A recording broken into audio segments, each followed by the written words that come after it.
when I hit my rock bottom, I was in a relationship with a person who I allow that person to make me feel inferior, to not love my body, to not love myself. And despite of everything I would do, and it wasn't my problem, it was their problem.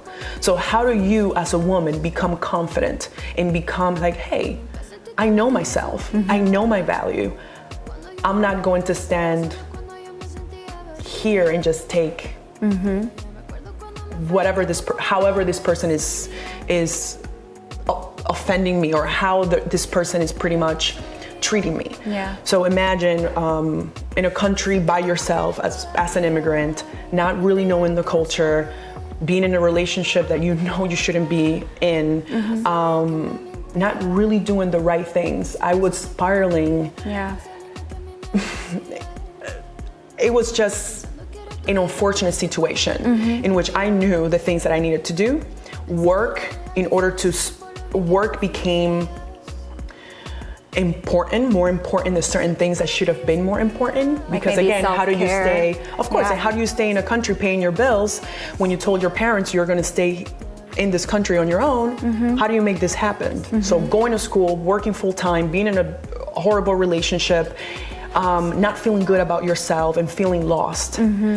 All these things, we have the ability to take control. We have the ability to educate ourselves and put ourselves out of the gutter, just little by little, step by step. Yeah. So when you found fitness, tell us about that. Was it an instant love, or how did that progression happen, or step by step with fitness and that new way of life for you? So for me, I was really underweight, didn't really have an appetite, wasn't really truly healthy. So when I started, it was literally just going outside, doing a little elliptical until it became, okay, I feel good. Fact of the matter, I was coming outside, getting some sun exposure, because I spent 8 months in a dark room, living with my dad, in a dark room, just by myself, not wanting to live pretty much. Wow. Was going outside more, getting a little bit of sun, starting to move and starting to feel better. The one thing is with me, and I don't know if this happens, maybe it's just in my DNA, one little thing leads to another. That wasn't enough. The elliptical or the cardio work wasn't enough to mentally get me in a space where I felt happy. One thing led to another. And I said, wait a second, I'm just wasting away and this is literally not healthy. What else can I do? I started lifting. I started going to the library. At that time, I had no job. I told my dad, hey, I'm just gonna quit my jobs. I need you to help me here.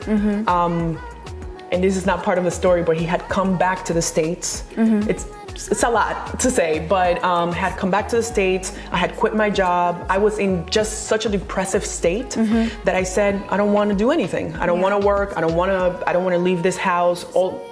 I don't want to go to school. I don't want to do anything with my life. So from there, fitness was just, hey, this is all I have to do. My dad was not happy with me not doing anything with my life, but I don't think he understood what I was going through. Because we don't speak about these things. In the brown and black communities, we don't speak about mental health. Now it's starting to be more open. People are starting to come forward and accept it. So one thing led to another. This is where my friend comes in, personal training, helping me, hey, this is what you can do here and there. I used to go to libraries. I used to read all these books, trying to understand how can I change my body composition, how can I put on more muscle, how can I feel healthier. And little by little, it became my passion. It made me feel amazing, taking care of my body from the inside out. I started to change. I started to love myself a little bit more. I started to understand things about myself. And most people think that fitness and changing your lifestyle is just about how aesthetically pleasing you look or how healthy you look. No, it's more than that. It's just more than a body.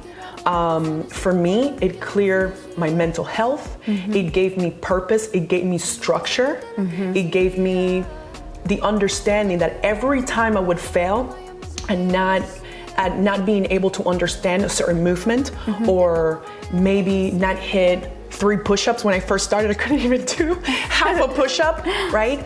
It was a challenge. Yeah. And that's what fitness teaches you. That's what sports teach kids. This is why it's so important to continue to move, to continue to be active, to engage, because it's gonna teach you like, hey, this is gonna be hard. But that push-up that you couldn't do today, with consistency, you're gonna be able to do 10. How can we continue to build on those goals? And that's the game of life. Little by little. Next steps. Next steps.